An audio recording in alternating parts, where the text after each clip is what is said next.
By 2018, the Future Sound of London had a large number of series going with their releases, including the Environment series, the From the Archives, the Ramblings EPs, and the Calendar albums. But whether it's a desire to go for the record of most proficient electronic act on the scene, or simply to make up for the relatively quiet start of the 21st century, FSOL started up another series, re-recordings, and we'll be looking at the first of those today on Earthbeat Visions, a history of the future sound of London.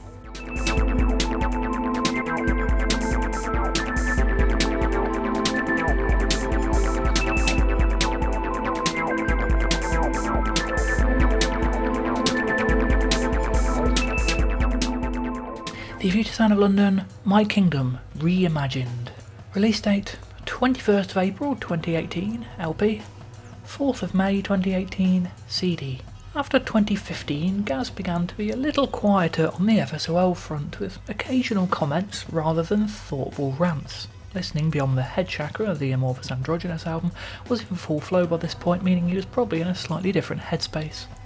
One thing he did mention in 2017 that the band were working on some new versions of My Kingdom. This was actually a little surprising, with the amount of archive material being released and updated in the previous 10 years. Why were they going out of their way to mine even more of the past? Nothing was heard for a while afterwards until the Record Store Day 2018 announcements. Originally reached number 13 in the UK charts in 1996. Taken from the top 30 album Dead Cities, loosely based on Rachel's song from Blade Runner by Vangelis. Now 22 years later, the group have recreated the track in 8 new compositions, seamlessly flowing together. The journey travels from ambient rock to a land of electronica.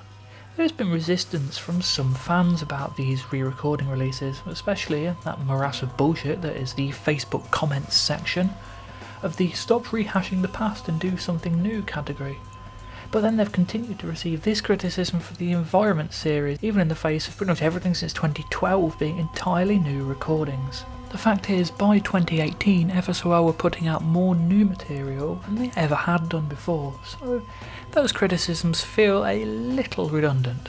But content aside, there are a couple of very good reasons for these releases. Firstly, Record Store Day is still largely based around reissues of favourites and rarities, often with novelty formats, coloured vinyl and so on. Brian and Gaz could easily have spoken to Universal about reissuing the 1996 My Kingdom 12-inch, or just reissued an out-of-print FSOL digital release, rinsing collectors' pockets and clogging up pressing plants with totally unnecessary vinyl. This way, however, they get to reissue an old release and put out new music at the same time. Anybody not interested in revisiting an old track can simply ignore the re-recordings, while anybody who fancies them ends up with 40 to 50 minutes of completely new music off the back of what would otherwise be a basic reissue. Secondly, re-recording a track means the band has a version of which they can retain copyright. With the material released on Virgin, Universal own all the recordings, and thus the band have little say in what happens with them. This is why none of the 90s material is available to download through the band's Bandcamp page. These re-recordings, however, are newly created out of the Virgin contract and thus belong to the band or anyone they want to license them to. That way, if anybody approaches the band to license My Kingdom for use on a compilation or TV show, for example, they could be offered the re-recording, and if that's accepted, the band get money from it. They're not the only group to do it. Taylor Swift made this re-recording process particularly famous recently, although it's something that's been going on for decades. It's not even the first time FSOL have done it, Mountain Goat 2014 coming out a few years prior. Thirdly, from a creative perspective, revisiting old material can simply be enjoyable.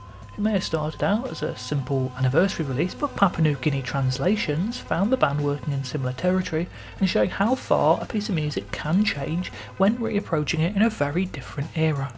Unlike with Mountain Goat 2014, there are a few unavoidable changes here.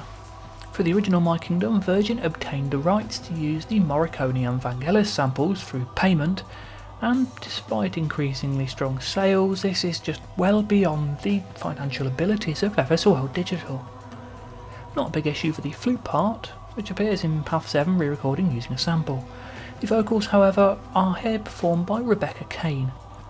Given her appearance on Everyone in the World is Doing Something Without Me, itself a close cousin of My Kingdom, The general theory is that it's very likely she was brought in 1996 to record her own take of the vocal as a backup in case the Vangelis sample couldn't be cleared. Her vocal is pitched at a natural level, unlike the slowed down Mary Hopkins sample in the original, which always just feels a little wrong to me. Not that it sounds bad in any sense, but when you've heard a track regularly for 22 years, and a version of said track is your favourite piece of music of all time, it's incredibly hard to hear such a radical difference without it simply jarring. I do wonder why the vocal wasn't recorded at the same pitch as Rachel's song and then slowed down in the same manner.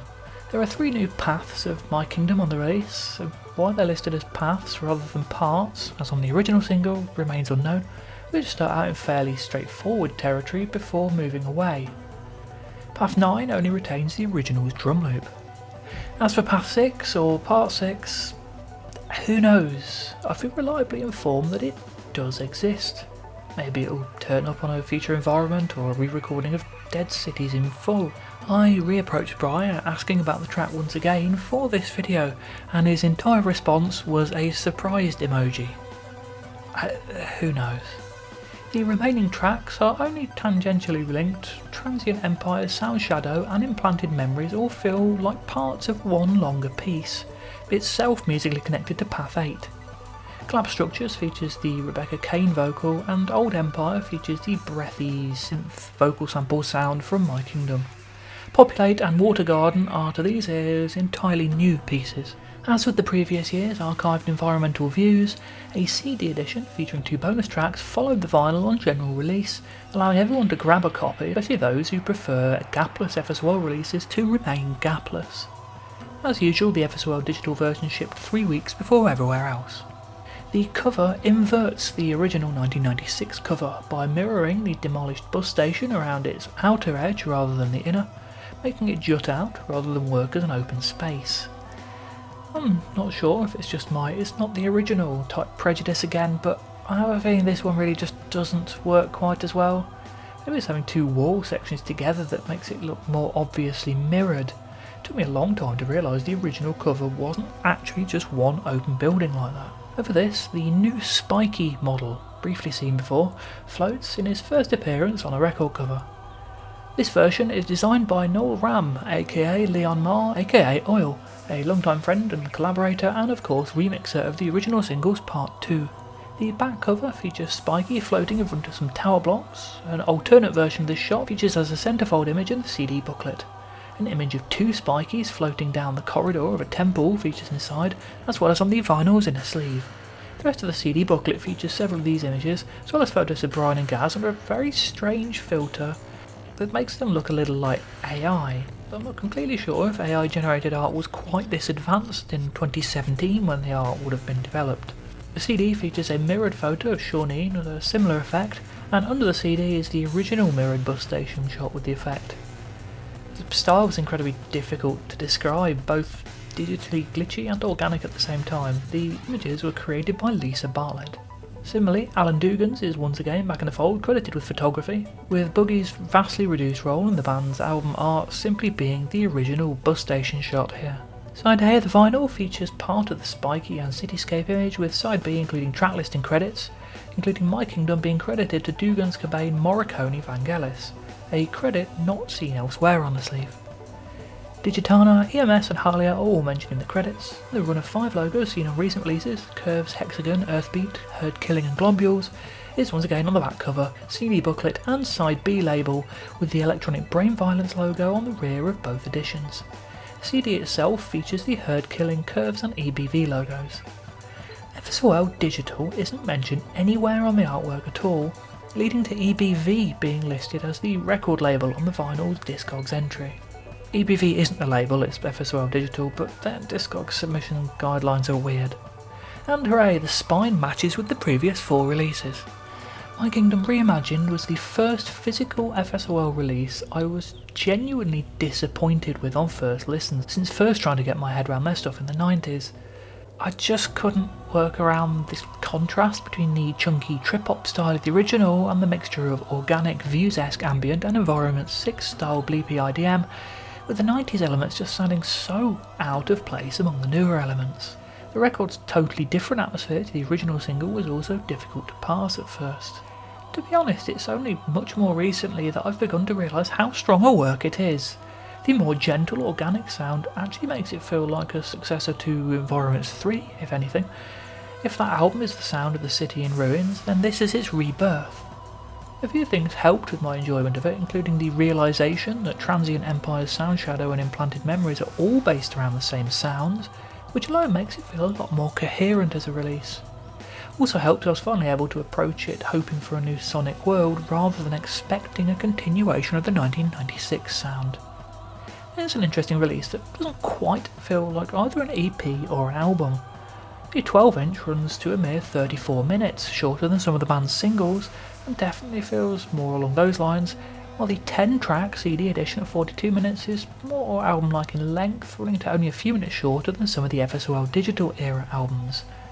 However, the musically linked pieces stop it feeling like a full standalone album in its own right. It's very likely the band aren't as anal about this sort of stuff as some of us are though. Ultimately, it is a lovely selection of tracks, and a great way to make a humdrum record store day reissue feel a lot more exciting. My Kingdom Path 7. My Kingdom Reimagined opened with what is effectively a remaking of the original My Kingdom from Dead Cities. It recaptures the mix of the 1997 version almost perfectly with the same overall sound, and only a subtle difference in the structure with an extra drum fill at 1 minute 5, and lacking the ambient intro starting somewhat abruptly with the drums. Of course, the flute is different, recreated using original flute notes rather than trying to relicense the Morricone sample again, and as previously mentioned, Mary Hopkins' slowed down vocal is replaced by Rebecca Kane's original recording at a higher pitch. As with Everyone in the World is doing something without me, her voice is also pitched down in the background, giving the vocals a layered, ethereal sound not heard in the original. At 4 minutes 34, the piece heads off into new territory. Instead of being simply a straight remake, it morphs into something different. Up first is a section with synth arpeggios, in keeping with the FSOL sound of the time, playing over the drums. The piece takes a break for part 1's opening breath environment, as well as a brief hint of guitar from part 3. After another round of vocals, the track then heads off into heavier territory with a new growling bass line and the drums being glitched into harsher sounds. The arpeggios return, followed by a final vocal section. The closing minute heads into an environment built around the track's main breathy pad sound. At 11 minutes 40, My Kingdom Path 7 is one of the longest FSOL tracks, and indeed, discounting unconventional releases like Environments Globular and the SX1 Live improvisations, it is in fact the longest. And with its various new elements, it's a wonderfully epic piece that sits comfortably alongside part 1, albeit without the wonderful build-up and breakdown section in the middle that makes that version such a masterpiece. Transient Empires. Transient Empires finds My Kingdom Reimagined moving into much newer sounds, with layers of field recordings and textures, saxophone melodies, dulcimer notes and a piano loop. It's quite a dense track with plenty going on at all times. The main saxophone motif has often been compared to the chorus melody of Divinity, and although the timing is different, the notes are indeed the same, albeit unintentionally. It's one of 3 connected pieces that act as ambient environments between the bigger tracks on the album, sharing numerous sounds with Sound Shadow and Implanted Memories. The piano loop also features on My Kingdom Path 8.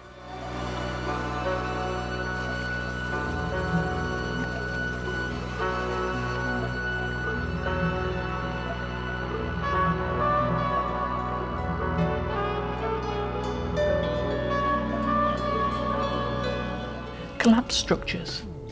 Collapsed Structures stands out a little on My Kingdom Reimagined, lacking the rest of the record's more organic touches, being effectively an Environment 6 style glitchy piece, all dark synth pads and pounding electronic beats. The sonic differences were a big barrier to me getting into the piece and the full album at first, but now the main thing I hear in the track is actually how well it recaptures the slightly sinister underbelly of the 1996 My Kingdom single and its video. While the rest of Reimagined is warmer and more friendly sounding, this retains the paranoid, something weird going on vibe of the original. Tying it in with the original track, the final 90 seconds is effectively an outro environment comprised of layers of Rebecca Kane's vocal line.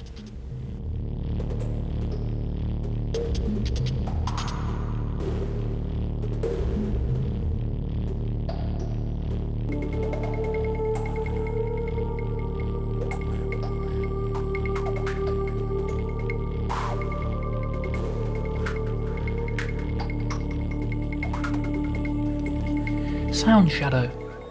The second in the trilogy of connected environments, Sound Shadow uses similar organic textural sounds as Transient Empires and Implanted Memories, and acts as a brief 1-minute stopgap between the two more rhythmic tracks surrounding it.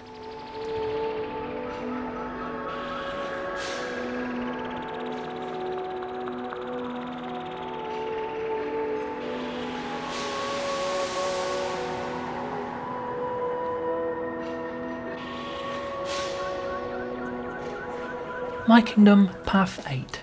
Reprising the piano loop heard earlier on Transient Empires, Path 8 is the centrepiece of My Kingdom Reimagined, reappropriating the original's Richie Thomas drums and flute motifs while being texturally and melodically linked to the 3 environmental tracks that appear throughout the record.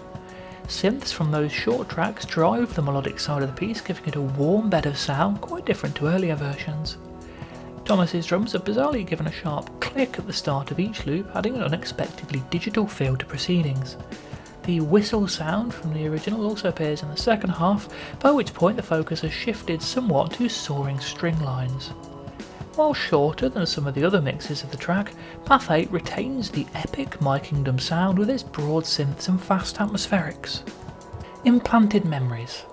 The final of the 3 connected environments on My Kingdom Reimagined, Implanted Memories continues the piano loop from My Kingdom Path 8 and combines it with the dulcimer notes from Transient Empires and synths from Sound Shadow, tying the record together as a closely linked suite of pieces. Indeed, those 3 ambient tracks could almost be combined with My Kingdom Path 8 to make another single epic piece.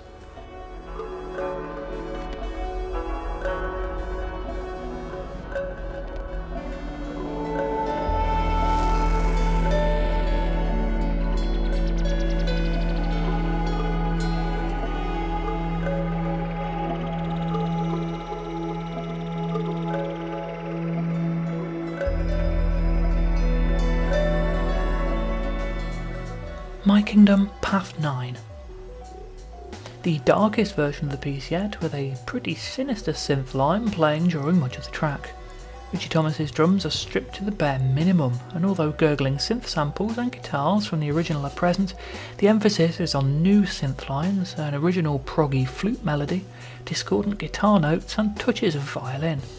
Sounds closer to Environment 5 in its arrangement than anything released since 2015, surprisingly. This is no doubt the ambient rock section mentioned in the press release, and one wonders whether Gaz's presence is heavier on this track.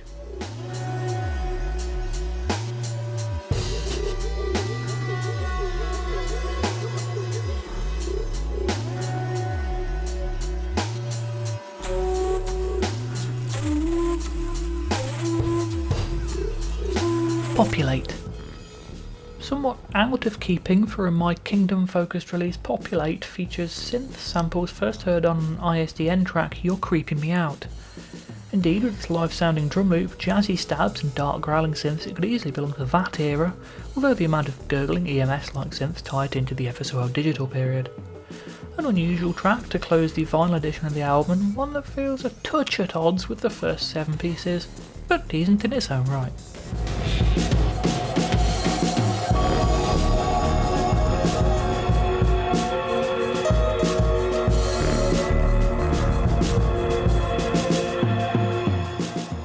Water Garden.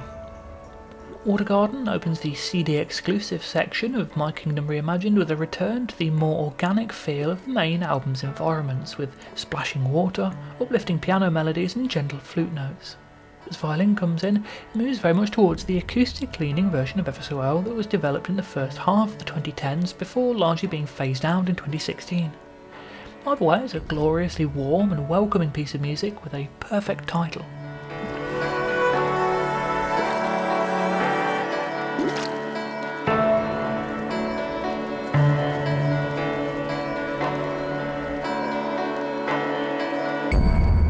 Old Empire.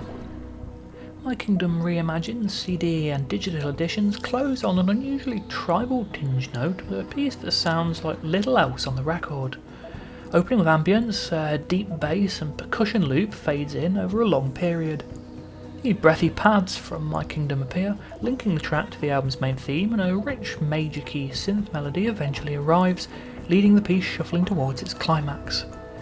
Although pretty different, My Kingdom itself contains the same combination of organic and electronic sounds as the rest of the album, adding an optimistic closing theme that fits with the idea of the city regenerating that I get from the record.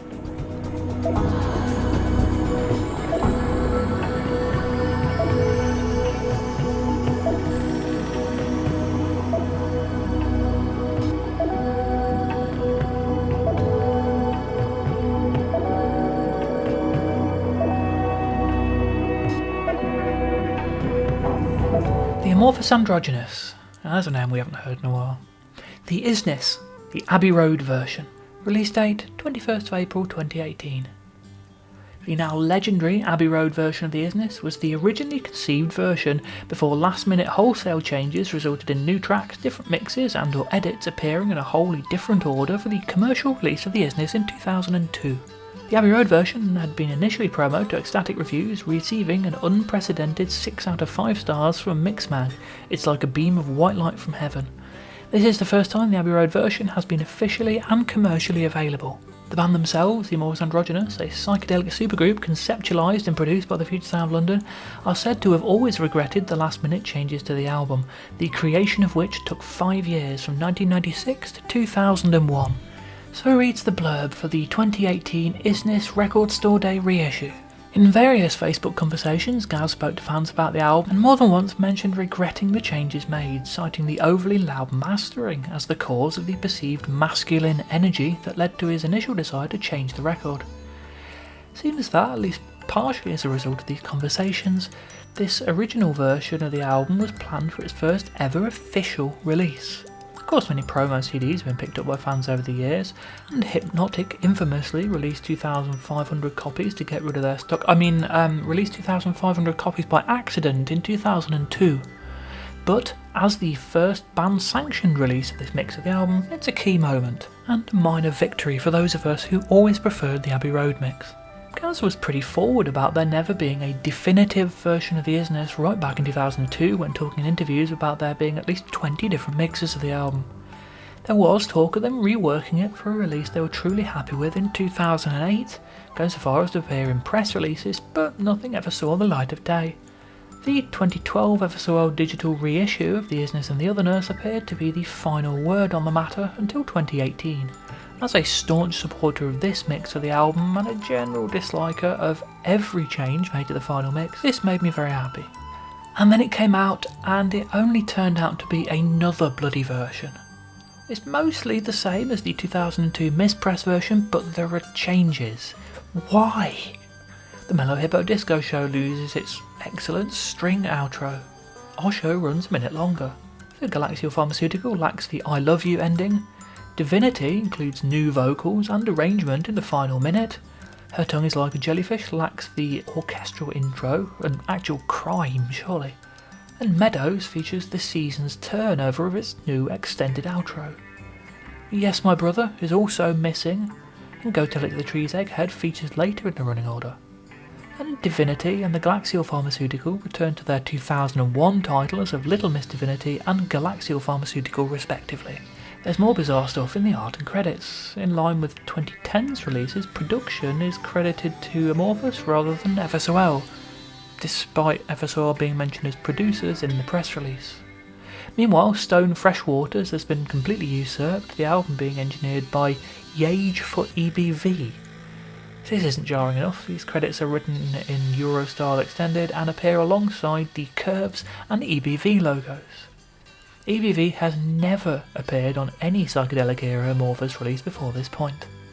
The catalogue number is also a jumping and pumping tot one. It's like FSOL tried to get its greasy hands on the album while Amorphous wasn't looking. Running to just shy of an hour and with some loud, dynamic and thoroughly unambient music, it's perhaps a bit much to fit on a single slab of vinyl, and there has been some fair amount of discussion about how it sounds. A lot of listeners seem to think it's thin and sibilant sounding, while Gaz has said it sounds great. I don't actually own a copy yet, so I'll leave it to the ears of the record's owners to decide.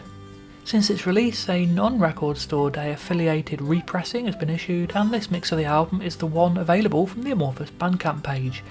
even when ordering the CD of the 2002 final version just to ensure any new fans get a taste of Isness confusion. The album just wouldn't be the same if you knew which version you were going to get. And we'll close out today with 2018 remixes, compilation tracks and reissues. Quite a range of one-offs this year, with Humanoid, Yage and FSOL all getting in on the action, including the second proper FSOL remix of the 21st century, Humanoid remixed, and a reissue of some classic early 90s tracks. Humanoid, Infra Black 080101215, released on Found Sound, both a continuation of the new Humanoid project and of FSOL's relationship with Touched Music.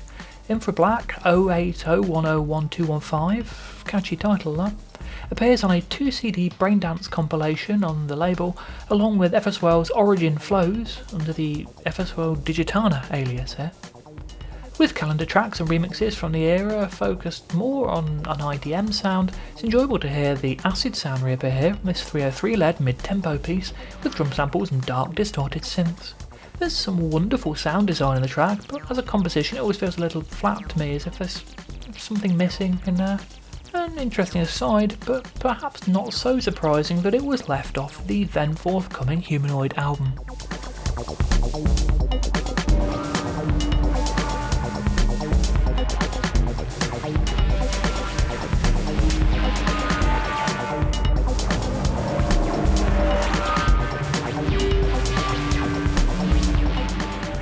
SickOnes, Exile, Yage remix, released on Bad Way. The second Yage remix for Froome hardcore punk band SickOnes is a lot more minimal than the first, using guitars and scream vocals from the original and placing them over a half-speed drum beat and growling atmospheric synth drones. The combination of hardcore and electronics is once again quite bizarre, but the second half of the piece without the vocals eventually feels much closer to an FSOL digital track than you might expect, with more than a touch of Black Hill Transmitter to it.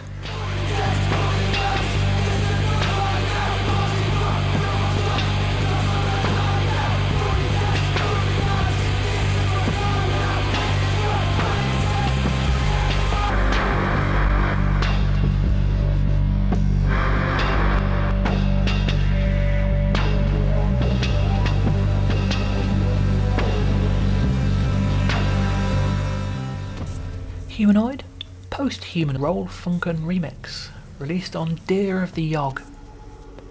With Humanoid suddenly a very active project, it was perhaps unsurprising that a new track would receive the remix treatment, once again on Touch Music.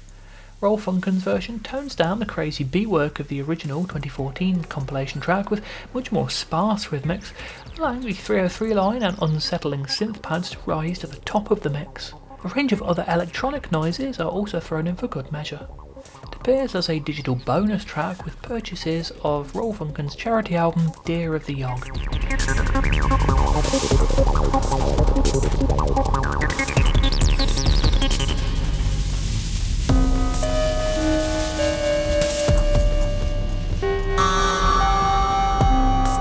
Schmoelling and Waters, Morning Walk, remixed by Future Sound of London, released on The Immortal Tourist. Only the second non-psychedelic related FSOL remix since 1995. It seems the FSOL name is only used for bigger projects at this point. This version of Schmoelling and Waters' Morning Walk is a stunner worthy of sitting alongside the Virgin era remixes. The Immortal Tourist is the first album by Johannes Schmoelling and Robert Waters following the dissolution of Loom, their group with Jerome Fraise. With two ex-Tangerine Dream members, Loom caught a fair bit of attention, and this album is generally considered as a kind of continuation of the project. Brian had been chatting with Jerome Fraise, of course also the son of Edgar Fraise, the main member of Tangerine Dream during his life at least, and Jerome had shown an interest in the Halia synth at a Berlin exhibition. The original plan was to do a remix swap type affair, FSOL remixing Loom, Loom remixing FSOL. Gaz actually started on their track using violins and other acoustic instruments, but the project all went quiet and never went anywhere. It was a year later, after the dissolution of Room, that Rob Waters then contacted the band, got chatting, and the remix swap idea was reborn. Schmoelling and Waters still owe a remix. I was chatting to Brian online as the remix was being worked on, and he sent me a clip at that time. Even from a fairly short, low-res recording, it's clear that this was going to be a fantastic track. Stylistically, it's very much along the lines of the Environment 6 trilogy, with various synth melodies, arpeggios and pads, and slow IDM-like glitchy beats. Schmoelling and Waters' original composition is wonderful, and those melodic elements complement the FSOL production perfectly. In keeping with the band's classic remixes, it runs to much longer than a normal FSOL track of this era. 7 minutes isn't all that long, but in comparison with original tracks from 2017 and 18, it's quite an epic, which allows it to unfold beautifully. The final 2 minutes are beatless, with lush ambient pads hushing the track to the end. In terms of release, it's an unusual one, as it appears right in the middle of the album and straight after the original version. I've never seen a remix feature on an album in such a way before. Furthermore, the choice of just one remix by an artist long way outside the EM scene, who no other musician seems to have referenced before, does seem pretty unusual. Who knows? Still, with the Tangerine Dream remix of Cascade never forthcoming, this is likely the closest we'll ever get to a Tangerine Dream FSOL collaboration, and given the strength of the track, that's perfectly okay with me. The Future Sound of London, Into the Belly, released on Covert 3. When the third Touched Music Covert album was announced, it was pretty much given that an FSOL track would be on there, and on first play, identifying the track was pretty easy. Using some familiar synth sounds from the Environment 6 trilogy sessions, Into the Belly is another of the IDM pieces now very much an integral part of the FSOL language. I'm going to be completely honest, I've never liked this track. I'm not sure if it's something about the relentlessly unchanging synth harp or the simplicity of the piece or what, but it just rubs me up the wrong way whenever I hear it. I wouldn't ever suggest not listening to it, seems to be popular enough with other fans, but it's really not for me. Funny how taste works like that. There aren't many FSOL tracks I can say I don't like, but this is definitely one of them. An alternate mix appeared 2 years later on the 2020 Calendar album.